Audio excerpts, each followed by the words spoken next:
Hi, everyone. Welcome to another edition of Spilling the Tea on GovCon. I'm Teresa Moon, Director of Market Strategy for Parabolis.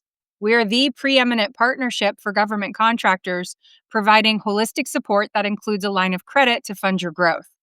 The purpose of this podcast is to assist small businesses with success in the federal marketplace by introducing them to industry experts and resources that they may not otherwise know about. Today, we welcome our guest, Liseth Velez, founder and CEO of LJV Development, a solution-based construction management firm located in Boston. We're fortunate to partner with Liseth and her team, and upon meeting her, I was immediately inspired to share her story with all of you. But it's hers to tell. So, Liseth, if you would please introduce yourself to our listeners, tell them about your background, include about your military experience as well, please, and some of the work your company provides in the federal marketplace. Yes. Thank you, Teresa. Thank you so much for having me. Yes. And I am Liseth Velez, founder and CEO of LJV Development. LJV was founded by me back in 2018. Seems like it was yesterday. And it was as I was transitioning out of the military, actually. Saw a huge void in how federal contractors were executing, especially in construction projects, and how it affected the mission. It affected our day to day as soldiers, airmen, you know, Coast Guard, all the branches. Mhm. And, whether it was infrastructure, whether it was the delays and things happening. And so I thought, maybe I can do this too. And I quickly got into SBA Boots to Business and started, learning a little bit more about that. At the time, I was in school for business administration.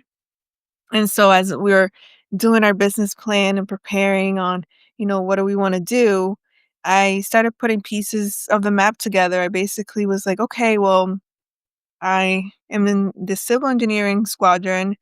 I was there as an HVAC technician. At the same time, I am in real estate. I'm buying property, I'm selling property. LJV is LJV Development because our original intent was really to do like literally development work. Quickly realized we didn't have the capital nor the network. And so, maybe it was just my urgency for things to happen a little bit quicker. I saw an opportunity for me to be a general contractor.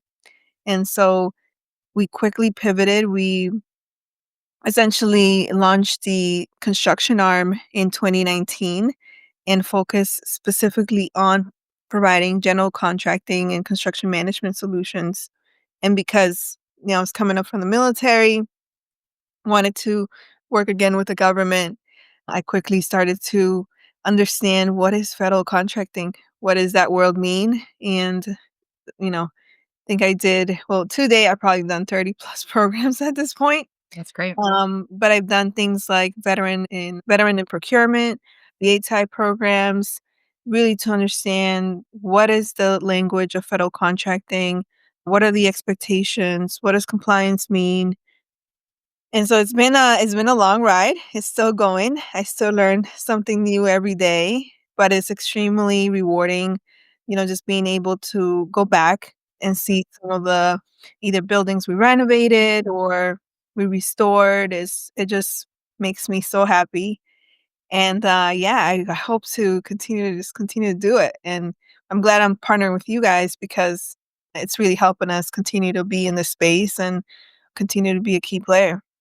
I appreciate that shout out, and I want everyone to know that I didn't ask her to say that, so but I do appreciate that very much. I know that from our conversation, I was super impressed with how quickly you found your way into success that a lot of people don't see as immediate as you did, but I don't think it's for lack of, like you said, getting involved in programs that were gonna help assist getting it off the ground and making those networking connections that are so important in order to fulfill that urgency that you had when you started your business, I think.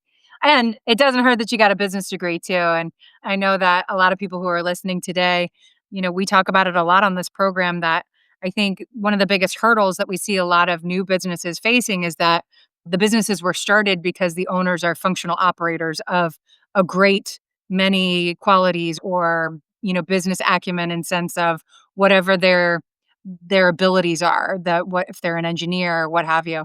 So that functional operator side makes them very successful at the actual thing that they do or whatever it is that their business supplies to the federal government. But it's super important to know how to build a business to business plan and how to apply all of the principles that you learn in getting a business degree into managing your business. And so Alexa Choi is a great friend of mine, and she talks about that all the time about how we wish in the industry, those of us who help consult and assist people with finding avenues of success, it's like, maybe you should go back to school and get another degree and make that a business degree this time, and that'll help you. And so that makes all the more sense now why you've been able to do what you do and why you get asked to come in so many forums to share your story. Because I know this is not your first rodeo with speaking engagements. You get asked quite a lot.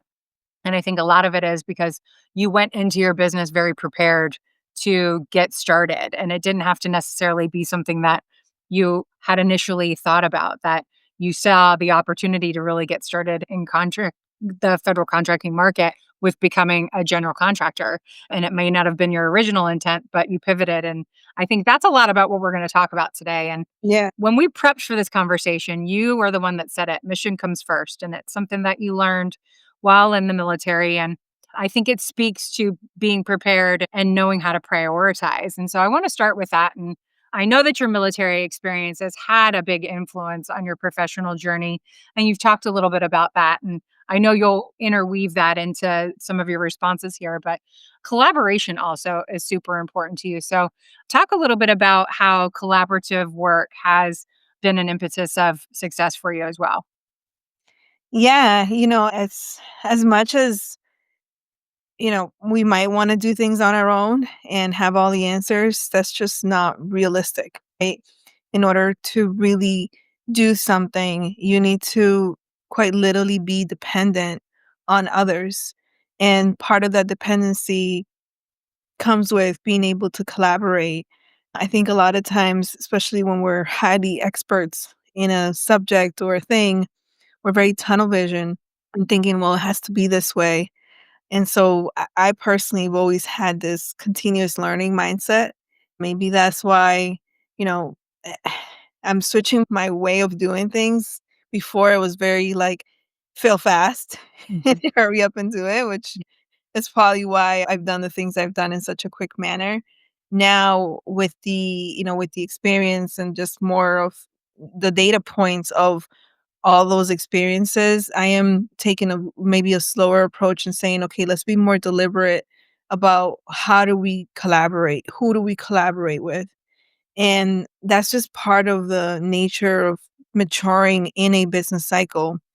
When you're first starting a business, you're still trying to understand what is your business model? Who is my market? Who is my key players?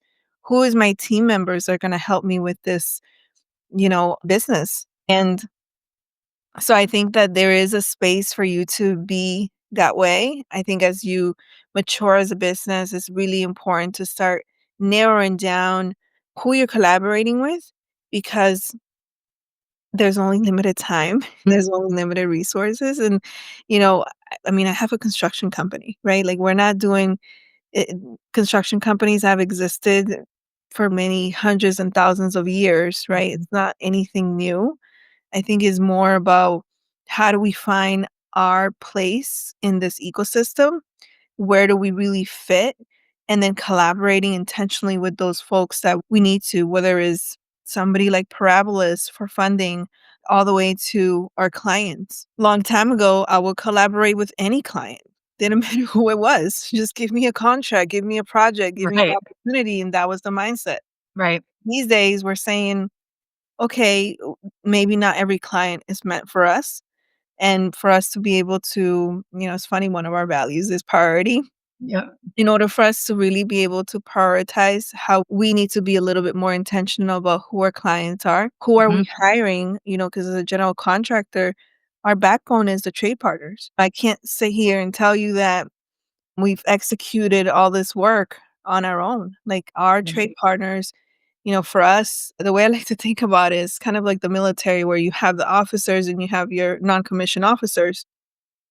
Well, the non-commissioned officers are the backbone of the military. The officers are moving the mission forward and they're the ones giving directives, but really without NCOs and sergeants and those kind of folks, like, nothing gets done. And so Right. it really is a push and pull and a balance and, who are you collaborating with at what time and for what reason. So I love collaborating with people. I think that's part of the reason why I love being a general contractor is that we get to do so much types of different work, whether it's, Mhm. a roof or abatement or, irrigation systems. Like, if you saw our portfolio, you'll be like, oh, it's so many things. We've Yeah. done like lifeguard chairs, for example, like Wow. weird, weird things. But I love those interactions because it does let me see so many other businesses, collaborate with them, get the job done, and essentially,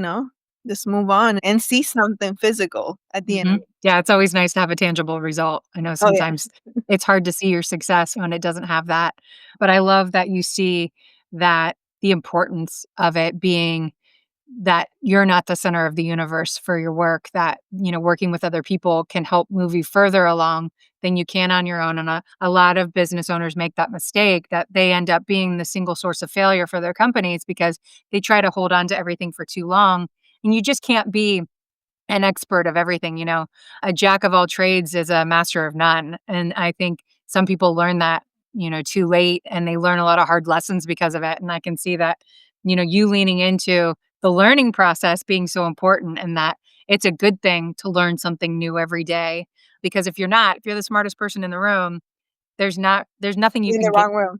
right, yeah, our CEO says that all the time, you gotta get in another room then if that's the case, and I love that because then you don't get to a plateau ever. You always have the ability to keep rising because you always see the ability for something else to be better. If you've reached the pinnacle of it, then there's nowhere else to go, and that's kinda depressing, and so I'm so glad that we share that likeness in mentality because it's super important, especially for long-term success, so I'm sure those who work with you and collaborate with you are listening to this and are like, "Thank goodness," because and that's a great segue into it. For those who want to work with you or have worked with you, this next section is talking on your focus on being transparent. And I love this as well because it lends itself to honesty and integrity. And so I'd love for you to talk about how that's been important in your work as well. Yeah, in our vest, I have this saying, it says, integrity is in our DNA. And that some people maybe don't understand what it is, but Right. I'll tell you what it is. It's about understanding that it's choice, right? And life is all about choices, and being transparent or not being transparent is a decision that we decide to take. But we all have the power to do it, right? We're all born with it. If I'm being honest, it's like transparency sometimes is hard, especially when you're dealing with, a funding partner or something. Sometimes I've been too transparent, I'm over That's more here. vulnerability than it is transparency, right? Yeah, and and it's like you're sharing all the pieces, and Yeah. I'm such a like, I see the whole map, Yeah. and so I'm always trying to visualize for people, like, what exactly is happening, but it's, like, so much, right? Because, there's just so many moving parts, and so I would say transparency is crucial. I think that, things happen, in construction projects sometimes you don't order that material that you were supposed to order 3 months ago, Mm. and so it sucks. You still have to be accountable for the consequences, right, of maybe sometimes things falling through the cracks.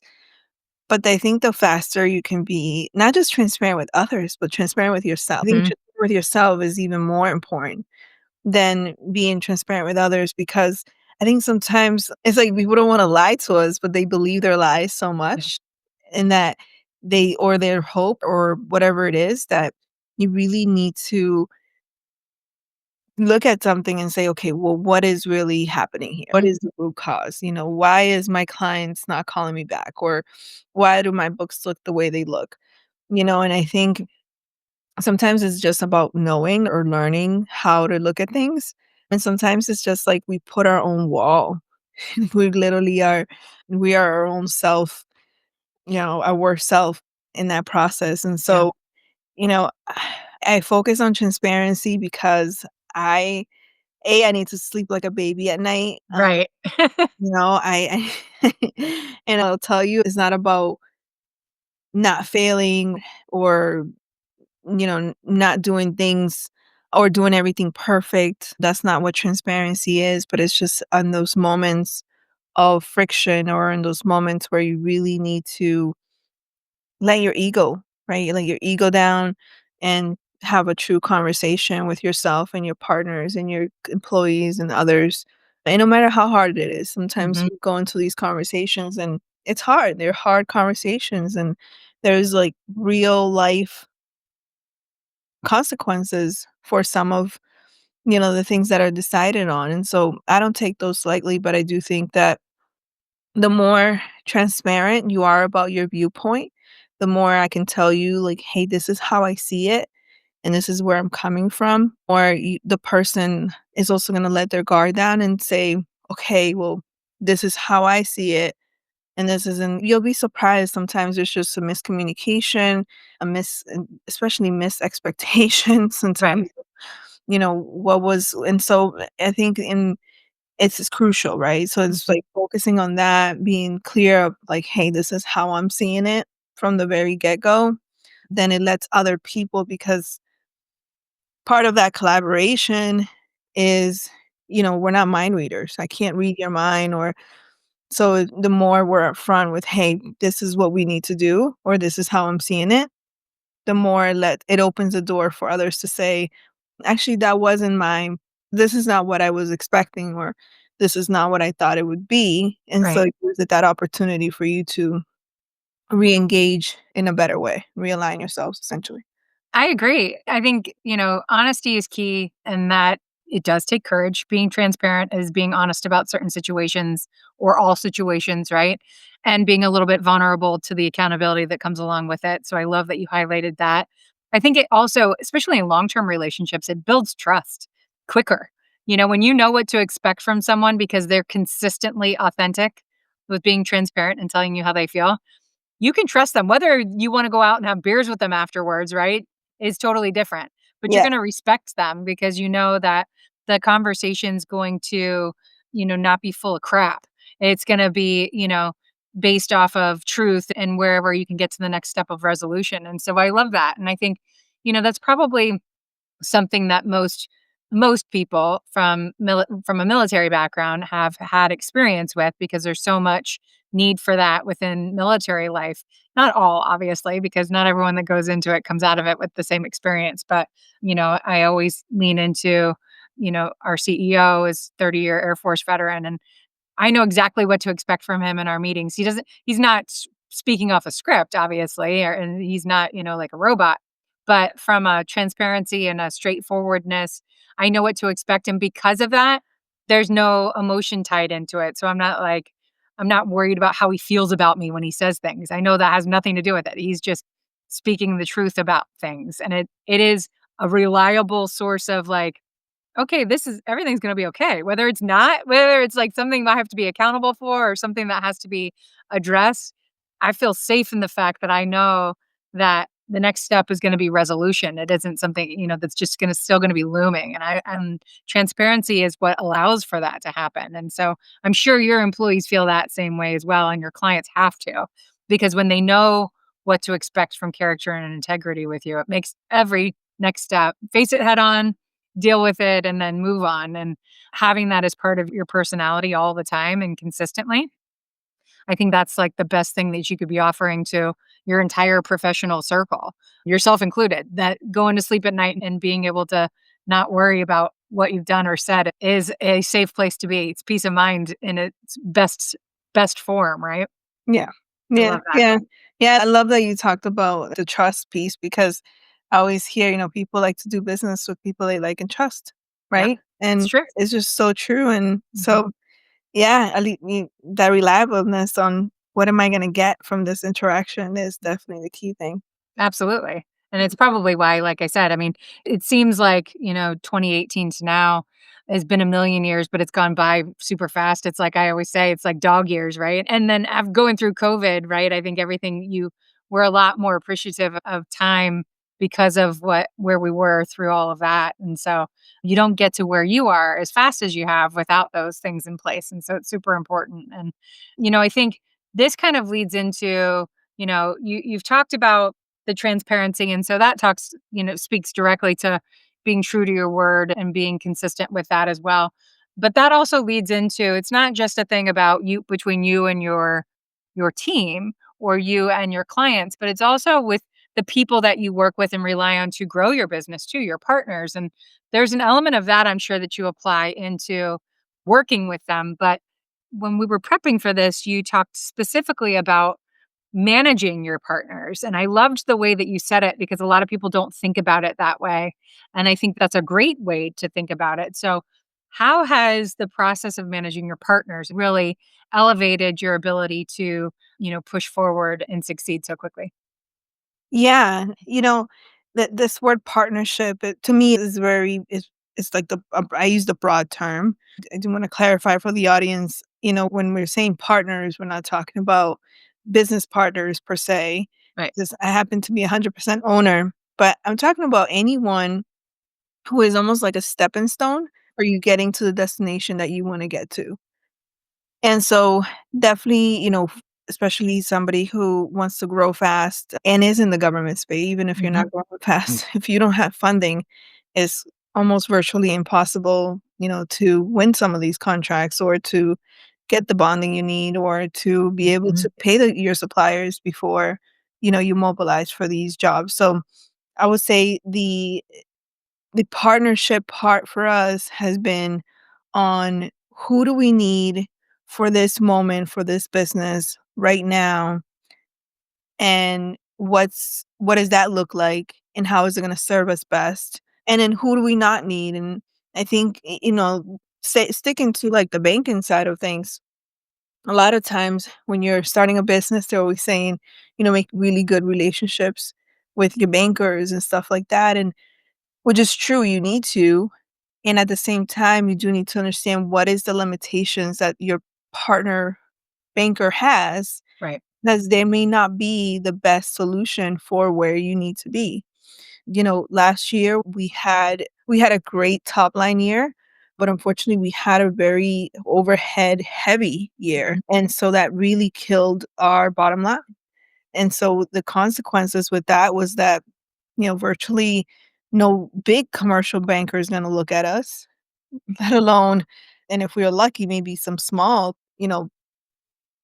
credit unions or business bankers, but there's still so many limitations on it. And so we got to a point where, we saw a partner like Parabolis and we said, well, not necessarily the cheapest cost in capital, but who do we need for our growth at this moment in time as a company that has past performance, as a company who's also 8A contractor, your 8A certification expires, right? You only have that limited time to be able to really, take advantage of that program. And so what kind of partner do you need? And so as we're looking at all of the options, it was like, no, this is what we need for this moment in time. And what I really love about you guys is that you guys also understand that, Yeah. right? And you understand that this is almost like a stepping stone into one point, us going into back into the commercial banking world, or looking at our deal and rearranging it in a way that makes sense for that time. And so I think timing, where you are in your business, is crucial. Are bringing in partners in terms of equity partners, or maybe even, I know in the federal world, we talk so much about joint ventures and we talk so much about mentor protege agreements. Yep. I think those partners are extremely important, and a lot of times we're so excited, we see an opportunity and we're like, let's partner, and it's like kumbaya at the beginning, and then all of a sudden you might actually win that contract. Well, was the actual roles and responsibilities clearly defined on the onset, or was people just singing kumbaya, saying, "Hey, let's win this contract?" Right. And I think when those things are not clear is when things fall apart, right? Is Yeah. when relationships fall apart. And then that's when the client suffers because, right, if I win a contract with you and then later on we're fighting over who owns what or who's going to get what piece of the pie, guess what? The client's going to feel that. Yeah. So choosing and managing your partners and Super know important. your partner, like, everything is Yeah. what will make or break you Yeah. as a business, and so, I've been in this enough where we can probably have a whole podcast on Yep. partners.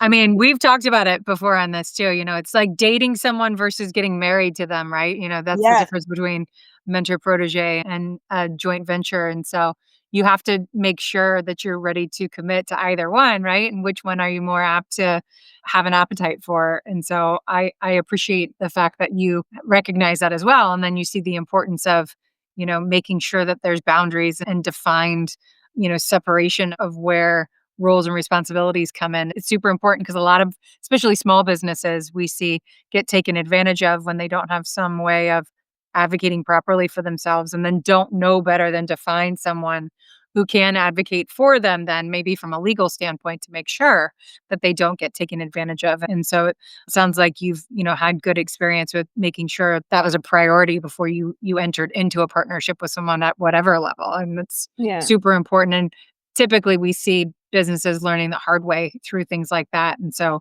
it's important to highlight it. If they haven't ventured down that road yet, it's super important to make sure that you're completely aware of who you're getting into, professional bed with because they may not have your best interest at heart and most likely don't. And so you should. yeah, And yeah, so what do you have to do to secure that? And so that's an right.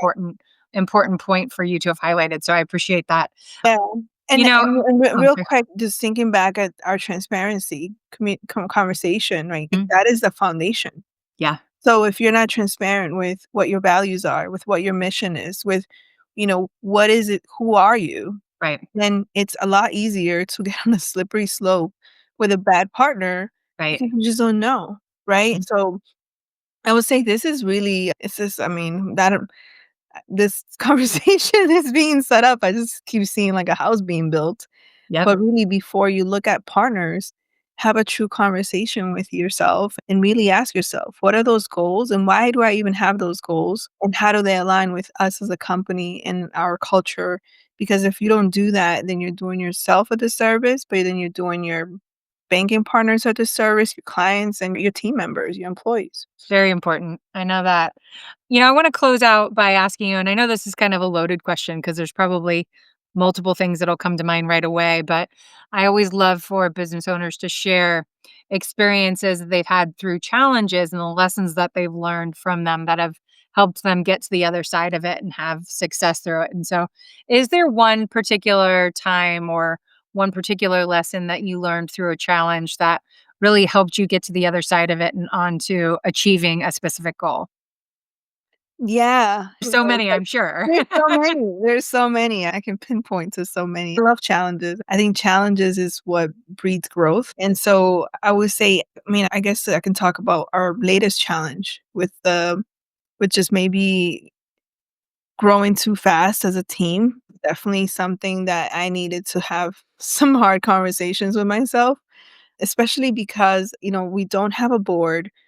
I don't have a I don't have, really nobody else to report to other Mhm. than my financial partners or, maybe our clients in certain ways. But the decisions I make are truly they start and end with me. And I do take all of the whatever comes with that, whether it's, risk or reward, I have to take it. Right. And so the biggest lesson with just maybe hiring too many people too fast was understanding that there is the other upside, which is especially if you're not being backed by maybe a PE or a VC firm, it is just much harder. And Yeah. so I think the biggest lesson I've taken with that is be more deliberate about, who we're hiring, how we're hiring them. Right now, we're really leaning into hiring the companies as opposed to like bringing stuff in-house Mm. and just having a more agile, low overhead mentality. And so when I first started at LJV, I really saw us as an opportunity to create a lot of jobs, and I think there is still we're still doing that, but in a different way. doing it in-house and bringing all of that in-house was just not the answer for us Mhm. at that moment. And so we're pivoting, we're looking at our team and really asking ourselves, how do we get to that place where because I always tell financial partners, I was like, if only people were assets in your balance sheet, we wouldn't have half of the conversations, but they're intangible assets. So it's just so hard when They're your and most expensive piece to your puzzle, though, as well. Your payroll's your yes, biggest expense, so yes, I get yes, it. and this is Uh-huh. where, school comes into Yeah. play and, yeah, actually understanding business administration as a whole. Mhm. Because I think especially for somebody like me, where I have a lot more that philanthropy corporate mindset, it's really hard balancing like, okay, what is the right thing to do versus like what do we need to do as a company to show the kind of financials that we need to show, whether it's to our banking partners or bonding or clients. And so it's taking a lot of troubleshooting, but I love the tinkling, and I think that, we're obviously gonna continue always learn. I'm actually going back at school right now. I'm at MIT getting my MBA. That's amazing. Yeah. Yeah, So and so I think it's just, hey, yeah, learn and apply and don't get too stuck into what you think it's the right thing to do. I couldn't agree with you more. And I think that's a great place for us to close out for today. I think you've made so many great points, and I wish you so much continued success, especially in your next academic adventure. I admire that. MIT is a very prestigious school, so that's really cool to have that in your pocket as well. So, best of luck on that. We'll definitely stay in touch with you. We're appreciative of your partnership, of course, but whatever we can do in terms of making connections within the federal marketplace for you, we're available and willing and welcoming to that always as well. And so we'll have to get an update from you, down the road and check back in. And it was really a pleasure having you on the show today. So thank you so much. Thank you. Thank you, Teresa. Absolutely. And I want to sincerely thank each of you for being here today. As always, we pride ourselves on sharing the most insightful and exciting people and information to better help you navigate your GovCon journey. If you like what you heard today, you can see all of our past podcasts, which are archived on our Parabolis YouTube channel. Stay tuned for all of our future guests in the coming months as we help you grow to great heights in the year ahead. I'm Teresa Moon, and this is Spilling the Tea on GovCon. Have a great day, my friends. Ciao.